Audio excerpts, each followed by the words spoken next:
Gelecek istasyon Kazlıçeşme. Next station Kazlıçeşme.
Gelecek istasyon Zeytinburnu. Next station Zeytinburnu.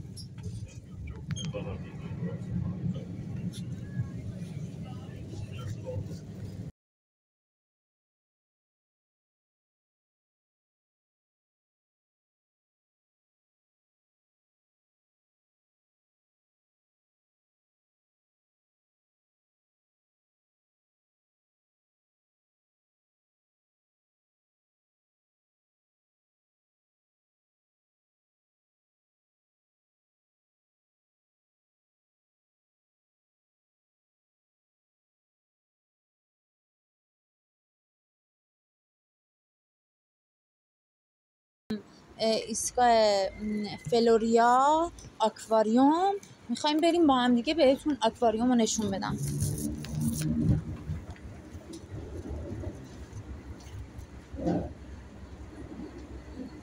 حالا محض احتیاط از این قسمت فیلم نمیگیرم که مشکلی پیش نیاد. وقتی از ایستگاه مترو میای بالا با خیابونا مواجه میشی، با این خیابونا.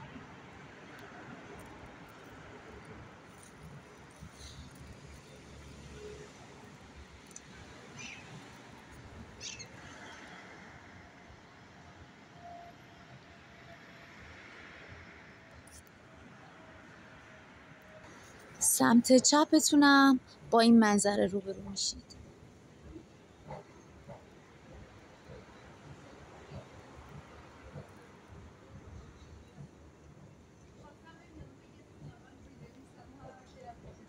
یاد سیسنگام میافتم.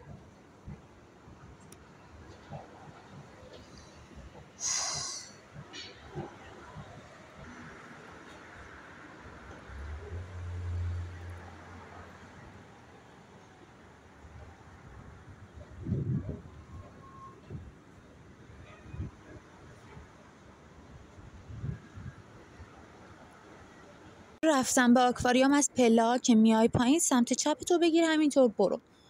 یه کوچولو پیاده روی داره ولی این بین شما از رستوران ها و مراکز خرید مختلف قشنگ عبور میکنید.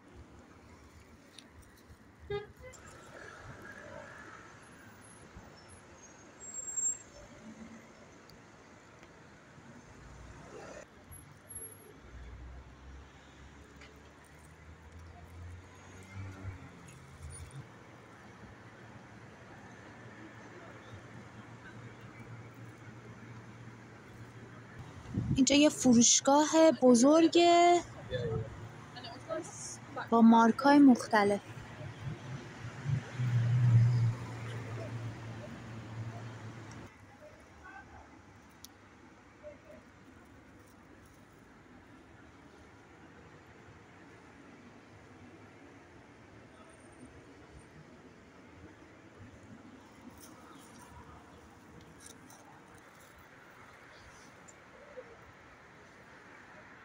همونطوری که گفتم یه فروشگاه خیلی بزرگ،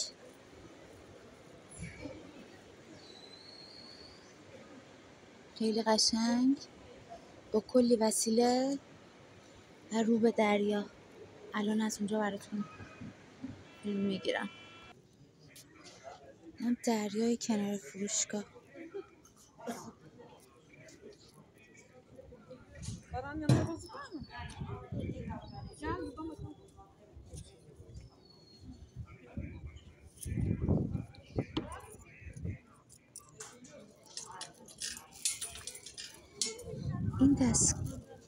این دوربینه، شما میتونین باهاش، این زده 2 لیر، میتونید 2 تا سکه بندازی و از دوربین استفاده کنی. الان من امتحان میکنم اینم جواب میده.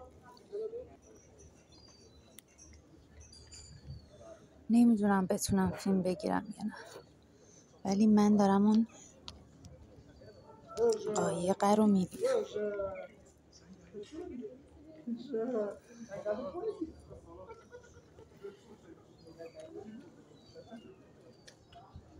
ببخشید من دارم کشتی.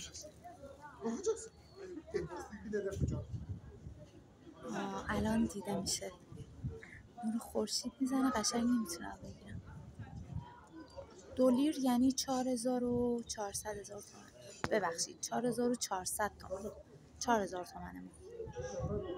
5000 تومان ما. لیر یه ذره گرون شده.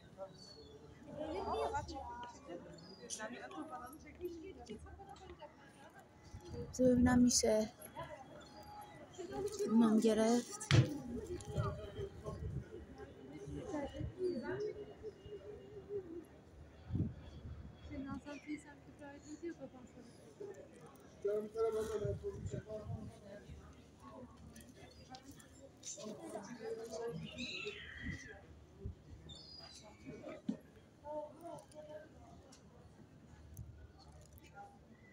دیگه دقیق نشون نمیده. میخواستم اون خشکی اون طرف ساحل رو نشونتون بدم.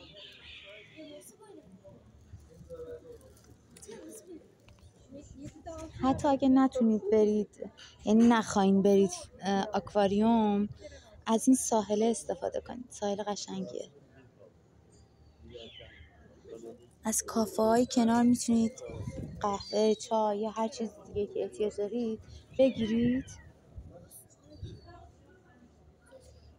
اگه هوا سرده اومدین و میتونید برید اون پایین بشینید. اینجا هم جای نشستن هست.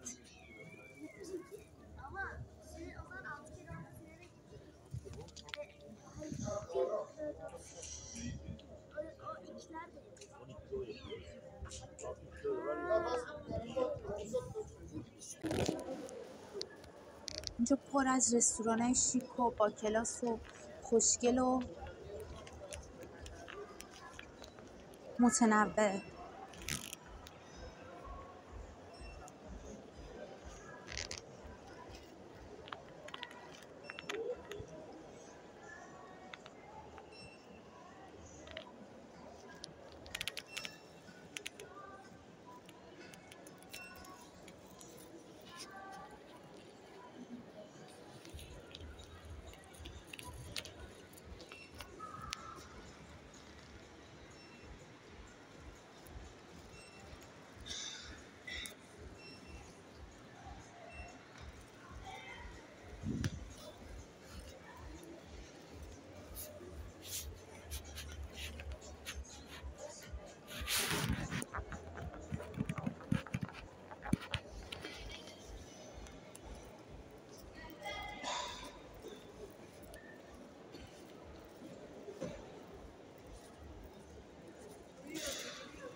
اینجا هم زده هم میتونی بری دستشویی هم میتونی بری آکواریوم.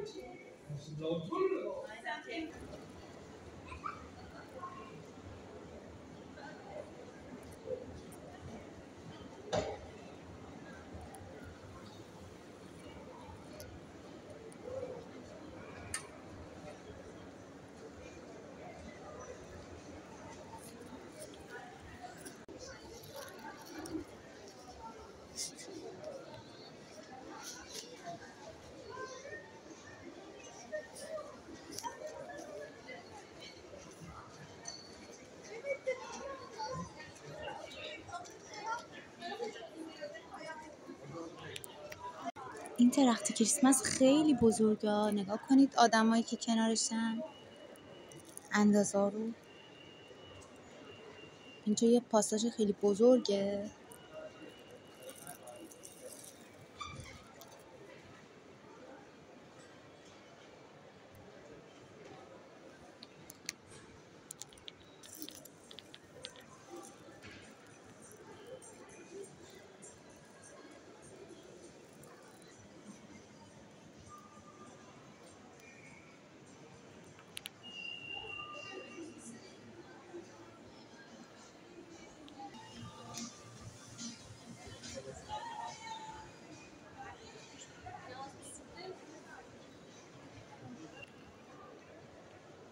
اینم زده بود 50% تخفیف. من فقط مهد دکورش شدم. دکورش رو نگاه کنید. میتونن کسایی که تو کار پوشاک هستن ایده بگیرن.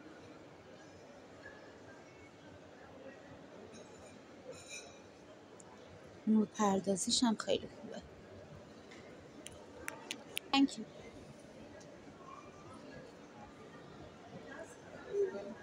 اینجا 40% تخفیف داره.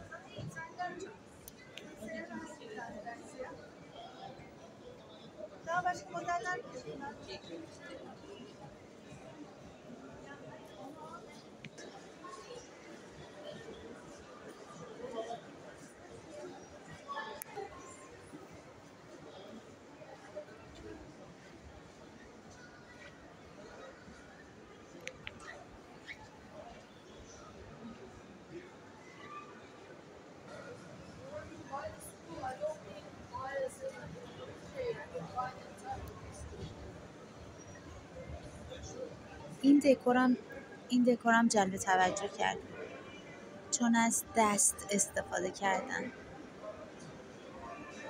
کاراشون هم قشنگه.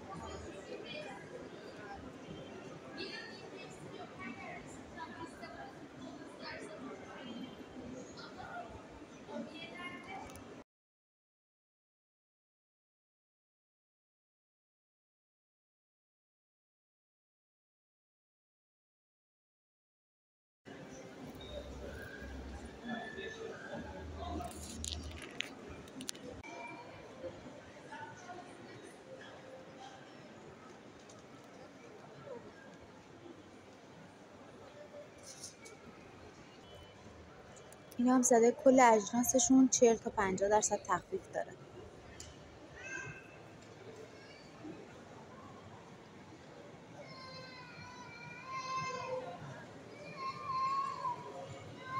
آدرسشون هم هست.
Hoş geldiniz. Buyurun.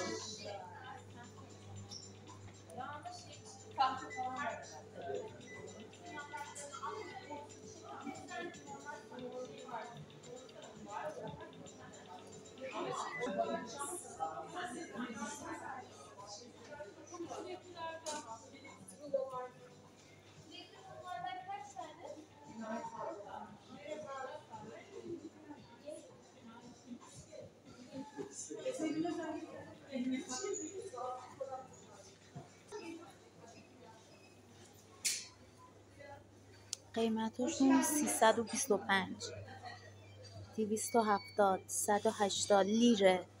لیر یعنی باید 2 برابرش کنید یه ذره بیشتر. یعنی مثلا اینو الان زده 120 یعنی 250,000 تومان. کیلوی 250,000 تومان.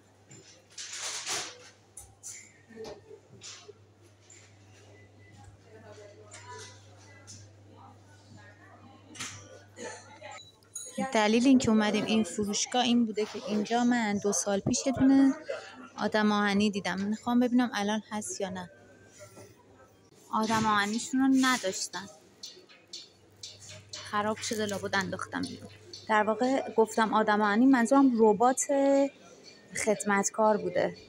یه رباتی بوده که چایی و اینا می آورده.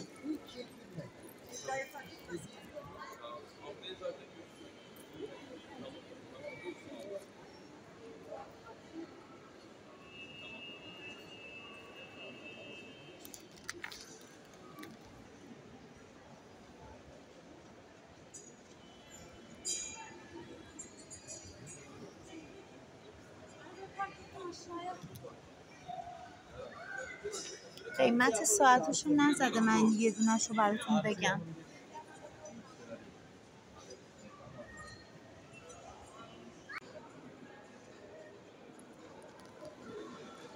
این کار چقدر قشنگه. از آقای اجازه گرفتم، گفتم که میتونم فیلم برداری کنم. گفت نو پروبلم، مشکلی نیست.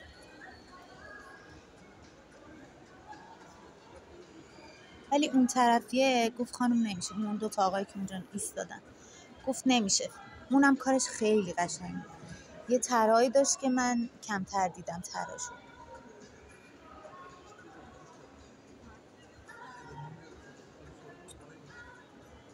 مخصوص ترکیه بود طرحاش.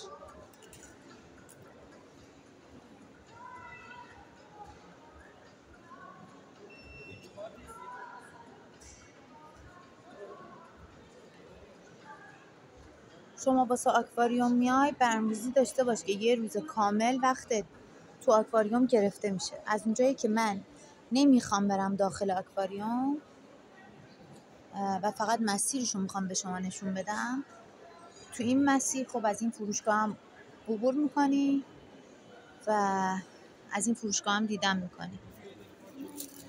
این فروشگاهش هم دقیقاً جلو در این مغازش که الان نشون دادم، جلو در ورودی این فروشگاه است.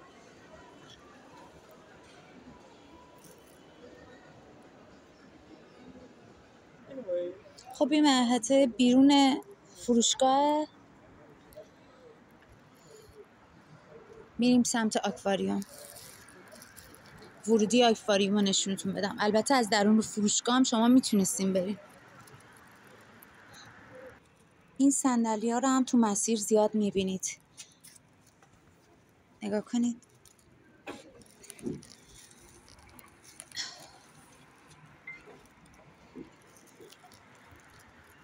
یکی از خوبیتایی که اینجا داره اینه که هم با مترو میتونی بیای، هم با تاکسی میتونی بیای، هم اگه اشتباه نکنم با مینیبوسش هم میتونی بیای. مینیبوساشو من جاشو دقیق بلد نیستم، ولی میپرسم اگه اوکی بود زیرنویس میکنم براتون آدرسشو که از آکسارا یا یعنی کاپی خواستیم بیاین کدوم قسمت بیاین.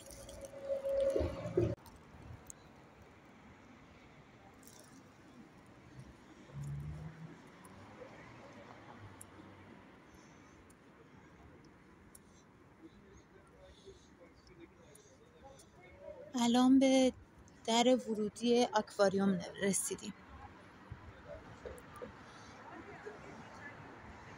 میگه 10 صبح تا 19 شب.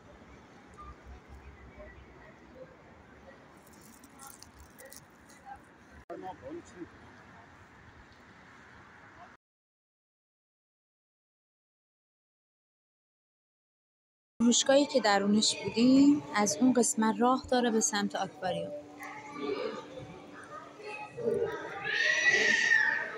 اینجا محیط ورودی آکواریومه. این طرفم که بازرسیه. گیشم که اونجاست.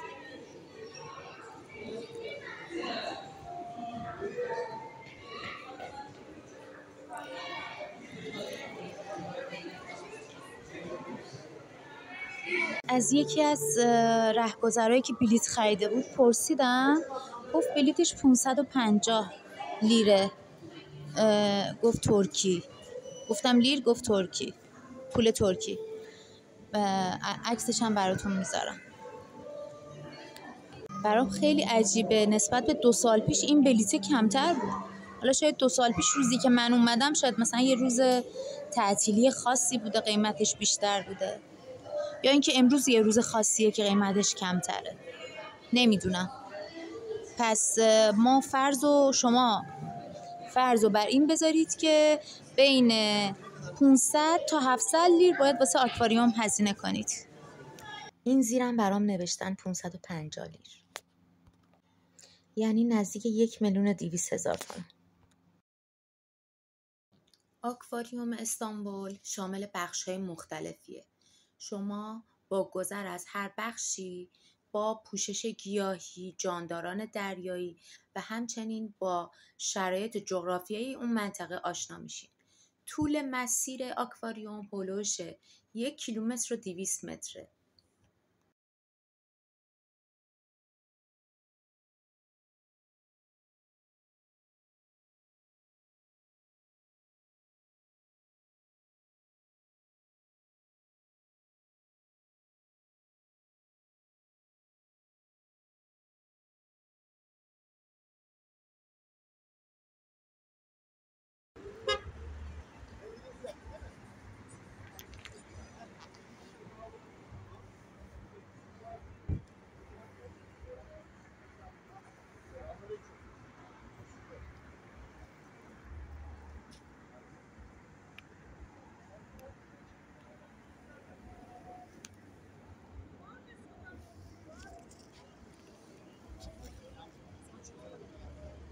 اینم تو مسیر دیدم، میخواستم بگم این چی ماشینه، چقدر گنده است، چقدر خفنه. لاستیکاشو 2 برابر لاستیکای معمولیه. اولین بار همچین ماشینی رو میبینم از نزدیک. بریم ببینیم مارکش چیه. زده فورد. تا ماشین نیامد. خیلی خفنه نه؟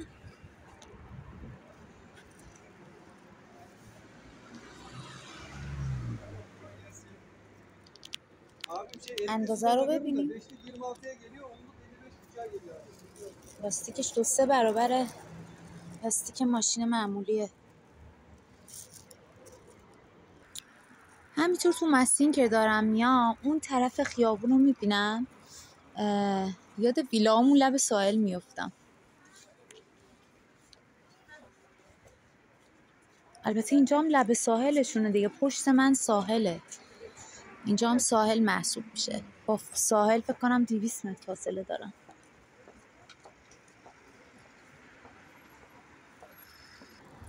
از تفکیک زباله هاشون هم که من نگم، خودتون میدونید.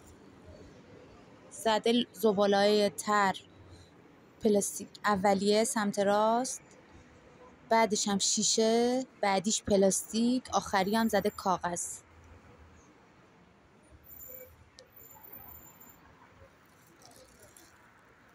این صندلی‌های تاشوش هم که تو این مسیر همه جا دیدم.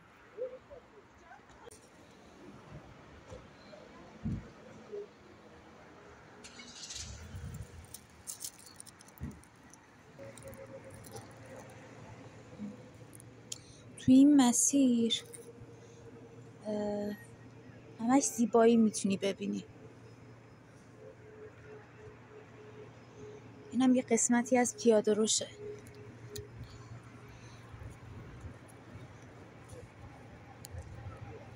بریم از نمای بالا بهتون نشون بدم.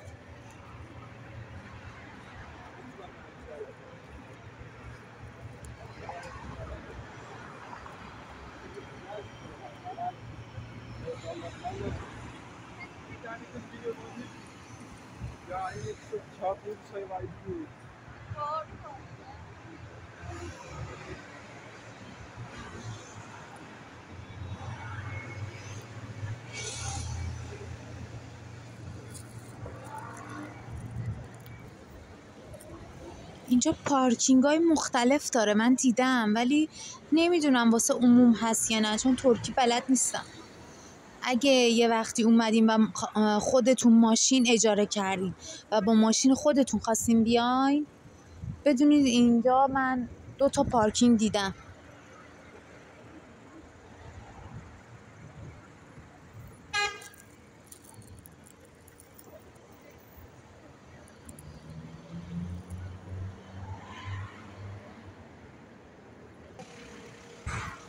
امروز چون شنبه است و تو ترکیه یک شنبه ها تعطیله و شنبه ها فکر کنم نیمه تعطیله.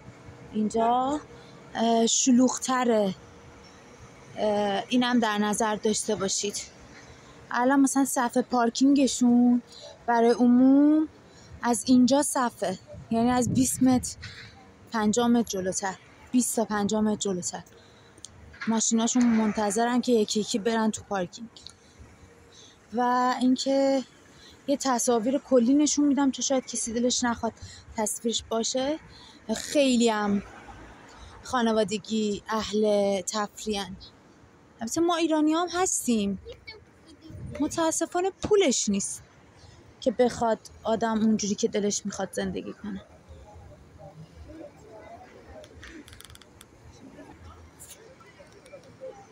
درختای بین محوطه خیابون فلوریا و مترو. سمت چپ متروه، سمت راستم که خیابون.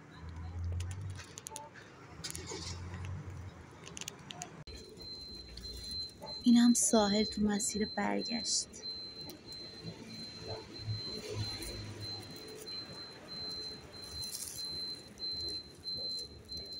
پرسیدم از یه خانومی، به من اشاره کرد، گفت از اون طرف برو. ولی الان دارم میبینم آدم ها از همین جایی که من اشاره کردم میتونستم برم.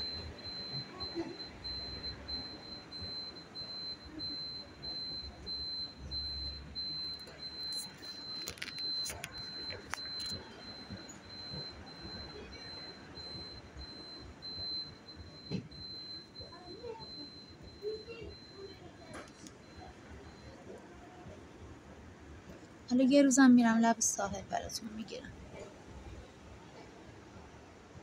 حیفم اومد از اینجا براتون نگیرم.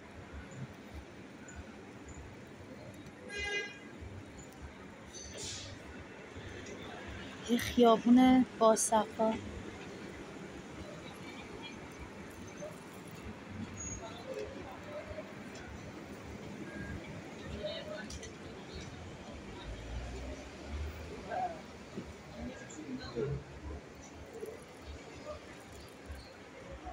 این قسمت ساختموناش منو یاد سرخرود میندازه.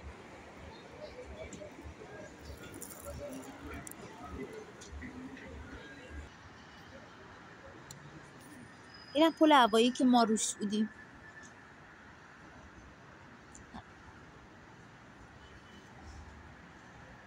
جلوتون هم که ساحله.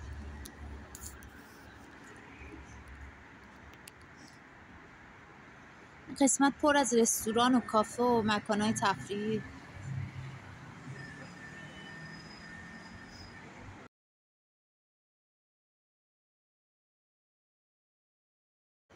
تا رسیدن قطارش یکم آفتاب بگیریم. امروز خیلی آفتاب خوبی داره.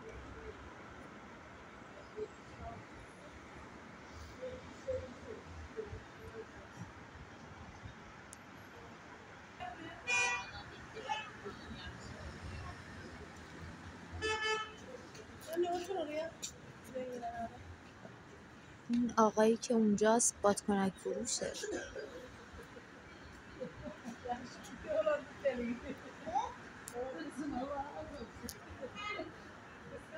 نه داره زباله‌ها رو جابجا میکنه، ولی بادکنک‌ها از کجا اومده نمیدونم. حتما یکی از این رستوران‌ها افتتاحیه داشته، تو افتتاحیه‌شون کلی بادکنک داشتن.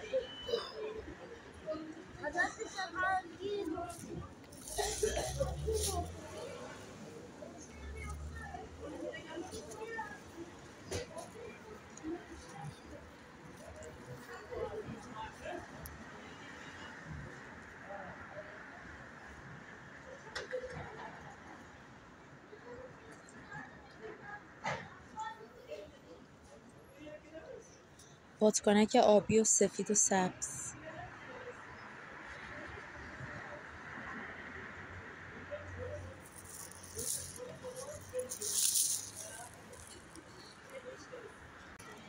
میگم تو ترکیه هم ساندیس پیدا میشه. ساندیساشون عکس شیر داره با طعم پرتقال. عدد 20 لیره، یعنی 40,000 تومان. اینجا پرداخت میکنی، اون پایینم بهت میده.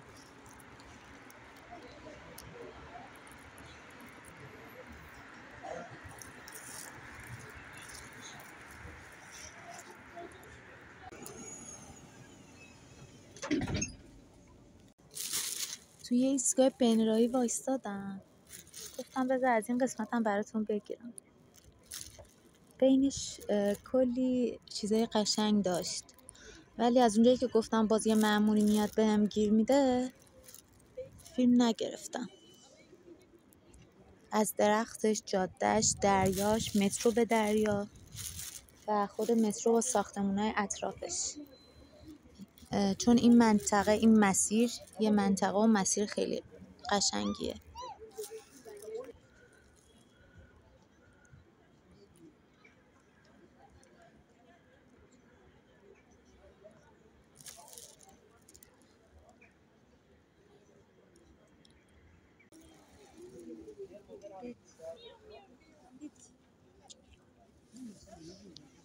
Ne gitmesi geliyor.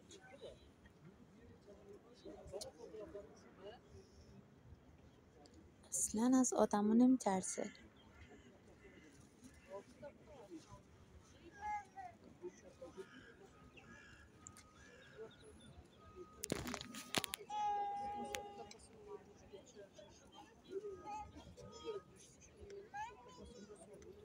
این تبلیغات هم تو مسیر زیاد میبینید. زده ساندویچ های مختلف با نوشابه یا سیب زمینی سرخ شده. با نوشابه 125 لیر یا 150 لیر، یعنی هولوش 320,000 تومان ما. من الان توی ایستگاه آتاکوی هستم. آتاکوی اونجا نوشته.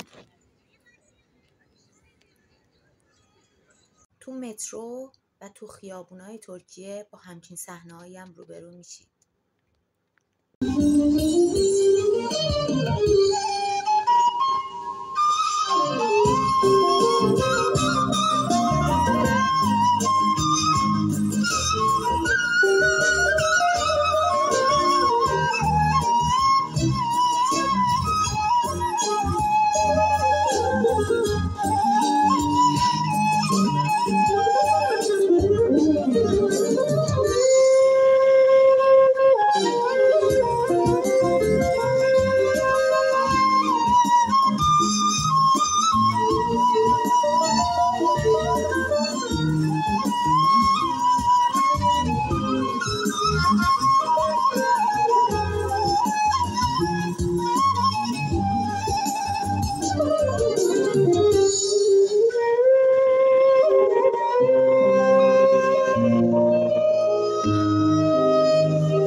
Teşekkürler efendim.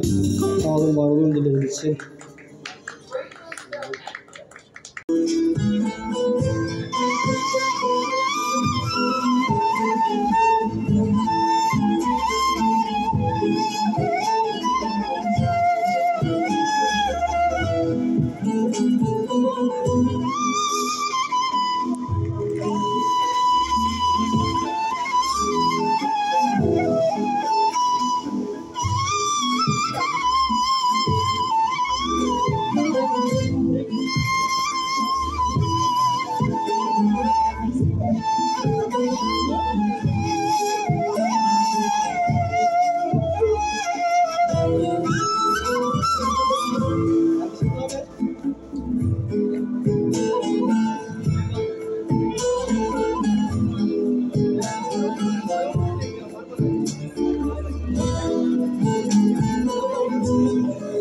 یاد لاله‌وای مازندران افتادم.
شما همچین صحنه‌هایی رو تو مترو ینیکاپی میتونید تماشا کنید. واقعا قشنگه نه؟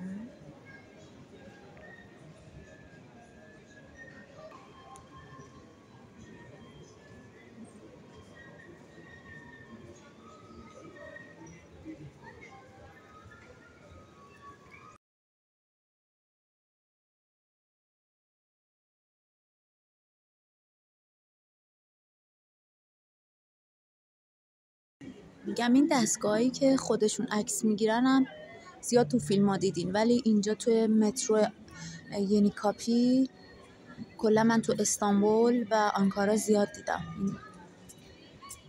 این دستگاه رو. پولشو پرداخت میکنی، میری داخل، عکستون میگیری، عکسش هم بهت میده و از این قسمت میتونی عکست دریافت کنی.